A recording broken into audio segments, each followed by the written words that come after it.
Morning everybody. Couple of things to talk about this morning. One is an introduction to Peter McLean. He's the agent in Australia for P&M Aviation, P&M Aviation. And as you know, recently, or earlier this year, it started last year, but this year, P&M UK was purchased, or P&M Aviation was purchased by a company in India. We want to talk about what's happened with that and where it's up to now. The date today is the 30th of November 2019. So I gave Peter a call and we had a chat, and this is how it went. So listen to the conversation, and there's obviously not everything as yet is known about exactly what's happening, but things are well underway, as you will hear. All right, so we'll catch you shortly.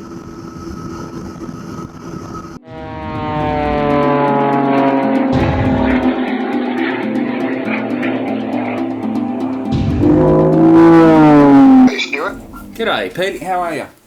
Good, I was just about to ring you. Oh, okay, no, I was just getting my questions in order. Yeah, I want to make this fairly efficient and straightforward, and hopefully it's not too hard. I know this is kind of like out of the blue. If we have to do it again, we'll do it tomorrow or next day or something. No. I thought what I'm doing this for is because I just realised, I think it was yesterday, just from my point of view and probably a lot of others as well, everything's gone quiet, which means everything's going well, I guess. And I thought, wouldn't it be a good time then, right now, when everyone's gone hushy about it and there's no kind of chit-chat, to kind of ask the questions and find out where it's all up to and let people know that, hey, this is the current status, or this will be the status in the near future. So if I can fire away a few questions. First question is, who are we chatting with at the moment? Rightio. Well, I'm Peter McLean from P&M Aviation Australia. I'm the agent for P&M Aircraft in Australia, stationed at Yarrawonga. In Victoria, isn't it? Correct. Okie dokie. And how long have you been selling aircraft for down there? Oh, quite a few years now. Okay, we won't go into all the different ones that you've done, but I know you've had a lot of experience in the field, and you've had quite a few years of involvement now with P&M? That's correct. All right, and it's been going really well in Australia. I'd be one of those happy clients. Yep, we've sold quite a few aircraft in Australia. We have 7 of them here, which we use for training, and they're everyone that flies one loves them. And me, I'd be certainly happy to say so myself as well. I get a lot of compliments on my aircraft, so that's also a really good thing, isn't it? So there's probably the burning questions now for anyone that's starting to think about it. How do I order an aircraft, or my parts, or what's the future for P&M? So before we do that, what happened last year and earlier this year with P&M? Okay, well, P&M Aviation ended up going up for sale. That was something that you'd need to speak to Andrew Cranfield about, the owner of P&M. But anyway, it was purchased by Albatross Aviation in India. Now, everybody says, oh, India, well, that's not going to be any good for the product.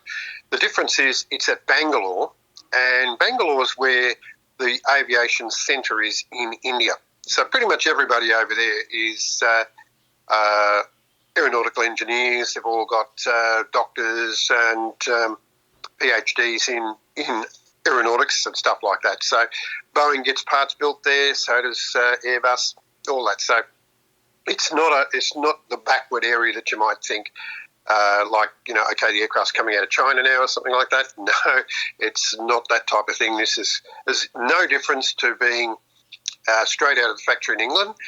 In fact, everything was packaged up earlier in the year into containers, and the containers have been shipped over to Bangalore, and they've only just arrived. So Javed, the guy the managing director of the company, he's actually said that I spoke to him over the phone, and I've had numerous emails with him. He is quite happy with the way everything's going, but of course what they have to do is once the containers arrive, they've got to get the factory organised so they can build the aircraft there. Dr. Bill Brooks is going over there to help set up that whole process, and nothing has changed because the aircraft are still certified aircraft. So they're still all certifiable, and all of the airworthiness certificates have not changed. Jarvid has also said that the first thing he wants to do is get all the spare parts up and running to make sure that they can support all the owners all around the world that have P&M product. Then about a month later, they will start producing aircraft, including a new high bar, and that which is probably going to be ours. So they'll be building all the range. So they're supporting everything, and nothing much has changed. So the only difference is you'll be getting it from India instead of the UK, but nothing will change. The product and everything will look the same. It will be the same. It's just owned now by Albatross Aviation, who have been producing one of P&M's aircraft over there for many years. So they've been producing there anyway. So there we go. So that's that part of it. We can order aircraft, all that sort of stuff. So that's it. One of the good parts for us is Jarvid has said to us that we can purchase in Australian dollars if we want. Now that's a big bonus for us, being able to do that rather than having to only purchase in pounds. So there we go. So that's the lowdown on it at the moment. You must have been looking at my questions, because that's pretty much covered everything I could think of. so well done. Well, that's basically the questions anybody asks me. Yeah, well, they're the questions that I asked, and that was the answers I got. So that's good. That means we're going to answer the questions of anyone that hasn't yet asked those questions or know what's going on.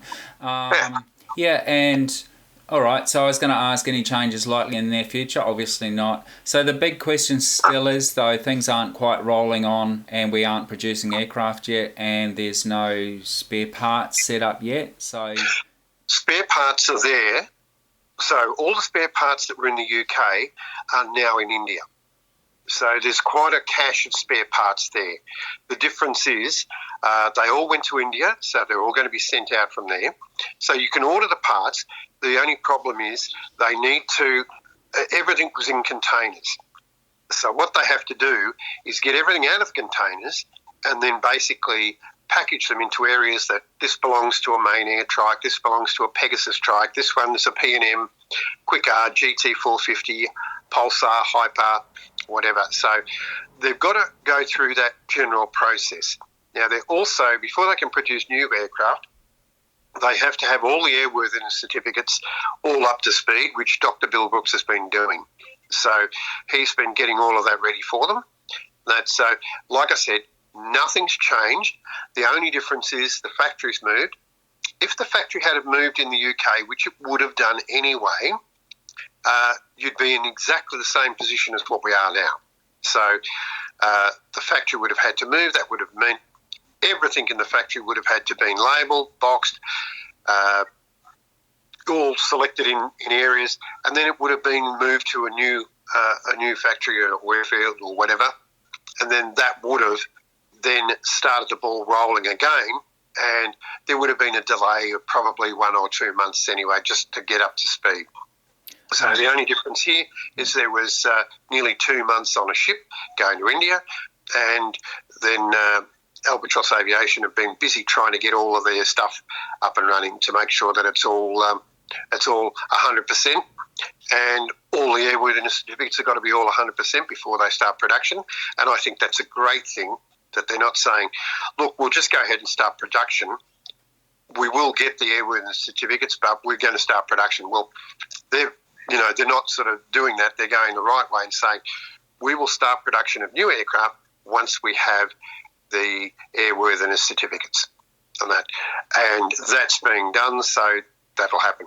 Now, Jarvid said to me that he hoped to have spare parts available in December, and then it would be January that they were hoping January was the time when they were going to be producing new aircraft.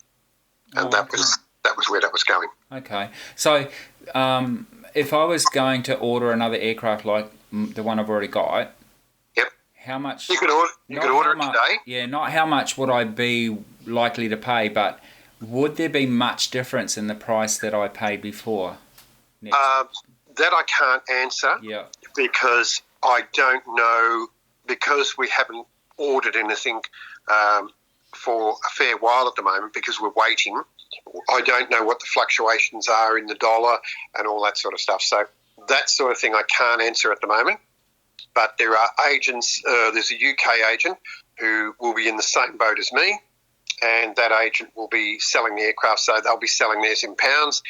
I'm suspecting they may be slightly cheaper, which would be great, but then that would be due to labour costs and things like that being cheaper in Bangalore than what they are in the UK or in Australia. Right, so we're still waiting to see. But I don't know. This is something I can't answer because we haven't gone through this. And Jarvid's told me that, because I asked him, look, what currency do I need to pay? Am I still paying in pounds? And he said, no, you can buy in any currency you like.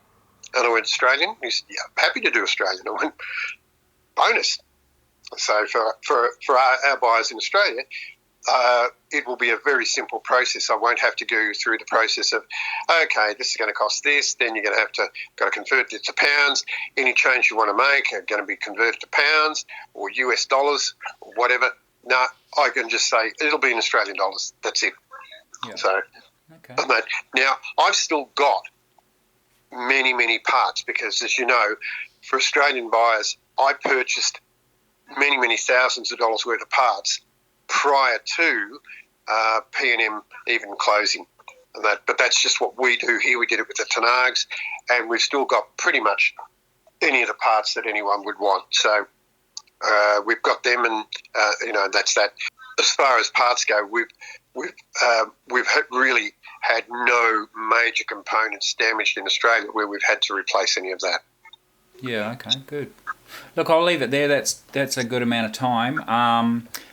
We'll talk some more if anything else unfolds, if you like. And yep. Is there anything else you wanted to add, though? Can you think of anything else we might not have talked about that people have asked questions about? No, pretty much everything I've said answers it. But just remember, don't quote me on things for Jarvid because I can't answer what the factory's doing. I can only tell you what I've been told. So the comments I'm making are comments that have been made to me by the relevant parties. But I can't answer what Albatross are doing because obviously Albatross is Albatross. I understand. And I know. I haven't met the people. We're with P&M themselves. I'd met Andrew, and we'd done a lot of stuff there. We'd spoken, and there was quite a lot happening in that area. So I knew what was happening there. I've never met Jarvid. It's only been over the phone and email where we've dealt. So that's the thing. So the information I have, as per their press release, etc., is what I've mentioned. And I have spoken to Dr. Bill Brooks. He's also mentioned that he'll be going over there and he'll be setting up certain things. And I know he was working on the... Okay. Yeah. Too easy, mate. Thanks. See you soon. No worries. Catch you later. Bye. Bye.